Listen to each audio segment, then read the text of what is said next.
Hello learners, today we will study about contract of sale.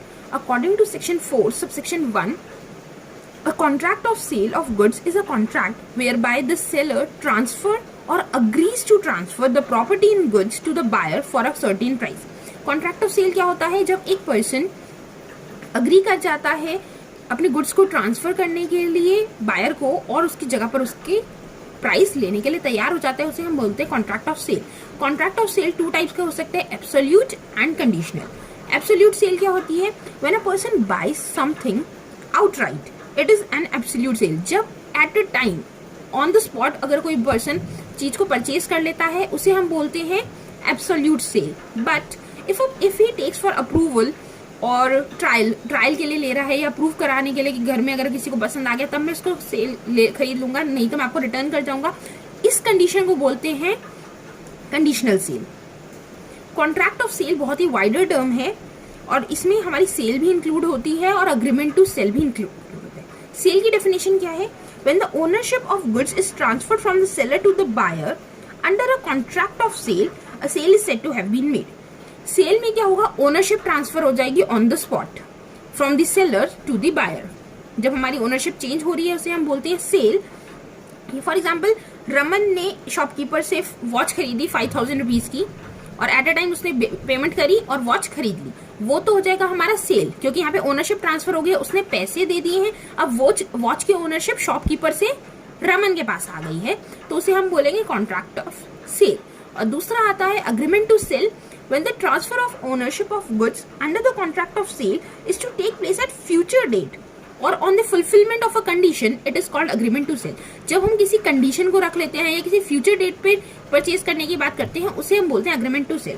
Same ही example हम ले रहे हैं कि रमन ने शॉपकीपर से एक वॉच पसंद करी उसने, जो कि वॉच 5000 की थी, तो रमन ने कहा कि भैया आप ये वॉच अपने पास संभाल के रखिएगा, 15 डेज बाद में आकर आपसे यही वॉच ले लूंगा.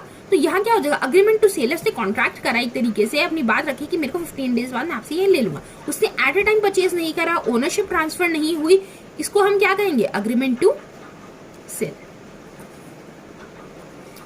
नेक्स्ट हमारा टॉपिक आता है difference between sale and agreement to sell. सबसे पहले नेचर क्या होता है? सेल में होता है contract is executed, contract at a time on the spot execute कर दिया जाता है.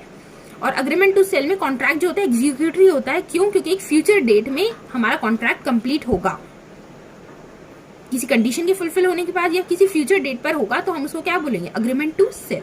Next, transfer of ownership. Ownership is transfer to the buyer at the time of the contract is made. Sale में क्या होगा?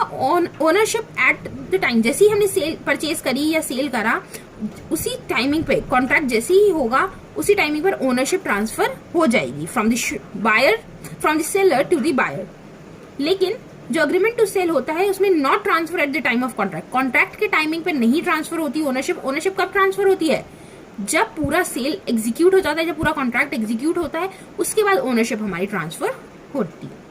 Next different, right of usages करने का right.